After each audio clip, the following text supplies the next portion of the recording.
बात 2020 के शुरुआती दौर की है, जब नए नए CAA बिल को पब्लिश किया गया था।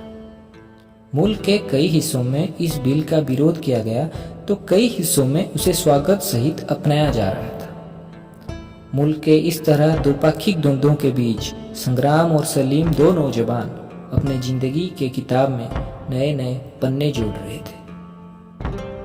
ये दुनिया भी कितना अजीब है ना, कि किसी के विश्वास जानने के लिए आपको उस इंसान को जानना नहीं पड़ता, बस नाम ही काफ़ी होता है। जैसे कि आप लोग भी समझ गए होंगे कि संग्राम हिंदू था और सलीम मुसलमान। अब नए नए ही दोस्त बने थे, मगर उनको देख के लगता था कि जैसे बरसों पुरानी उनकी दोस्ती हो। वैसे बहुत सारी चीज़ों के बारे में दोनों के विचारों में अंतर थे, लेकिन ये अंतर कभी उनकी दोस्ती को तोड़ नहीं सके। ये एक दूसरे को सिर्फ दोस्ती की नज़रिए से नहीं, बल्कि एक अलग इंसान और एक अलग सोच के हिसाब से देखते थे और सम्मान देते थे।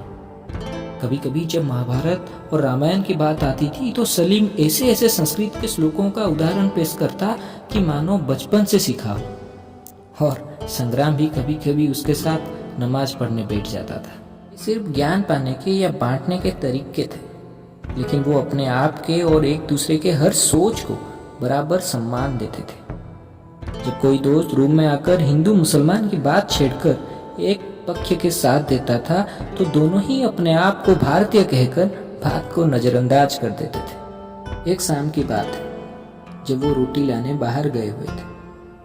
दोनों ही मिडिल क्लास से आते हैं तो 10 रुपए के नान के बदले 3 रुपए की रोटी को ज्यादा पसंद करते थे। जब दोनों होटल में पहुंचे तब संग्राम पहले होटल का नाम पढ़ने लगा, होटल अन्नपूर्णा। 8 रोटियों का ऑर्डर देकर दोनों बाहर खड़े रहे। उनके बगल में एक कैश काउंटर था, जिसमें एक मध्य आयु के आदमी बैठा था, जिसे सब भैया जी कहते थे।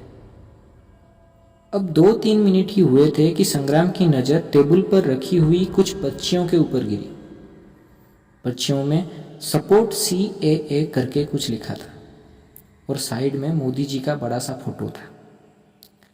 संग्राम एक पर्ची उठाकर पढ़ने लगा, जिसमें Why CAA is good for the nation के नीचे कुछ पॉइंट्स लिखे थे। संग्राम को पर्चियां पढ़ते देख भैया जी कहने लगे, ये जो भी हो रहा है इस देश में सही तो है, सही तो हो रहा है। संग्राम बस उनके आंखों से आंखें मिलाकर फिर पढ़ने लगा। फिर भैया जी बोलते हैं कि साले सब मुसलमानों को निकाल देना चाहिए इस देश से, साले सबके सब आतंकवादी हैं। ये बात सुनकर संग्राम को गुस्सा आया। फिर वो तुरंत सलीम को देखने लगा। सलीम चुपचाप भैया जी के बातों को सुन रहा था। अब संग्राम थोड़े ऊंचे आवाज में बोला कि ऐसे कैसे कह सकते हैं आप कि हर मुसलमान आतंकवादी है। भैया जी बोलते हैं कि देख लो भैया, किसी भी आतंकवादी को पूछ लो, उसका नाम खान, मोहम्मद, आसिफ ऐसा ही होगा।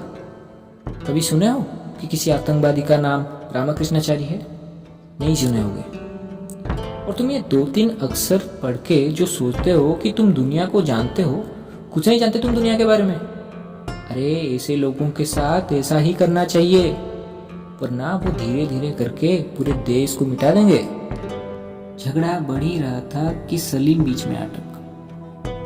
बड़े शांति से उसने संग्राम को रोका, फिर बोला, नहीं भैया जी, आप तो बुरा मान गए। उसका कहने का मतलब ये था कि चीनी मीठी है, इसका मतलब ये नहीं कि हर मीठी चीज चीनी ही है। इतने में रोटी का पार्सल आ गया। पता नहीं भैया जी सलीम की ये बात सुने कि नहीं, और सुने तो समझे कि नहीं, लेकिन शायद उसके शांति और स्थिरता से वो प्रभावित हो गए थे और पूछने लगे कि तुम्हारा नाम क्या है। और जवाब में वो बोला, मोहम्मद सलीम।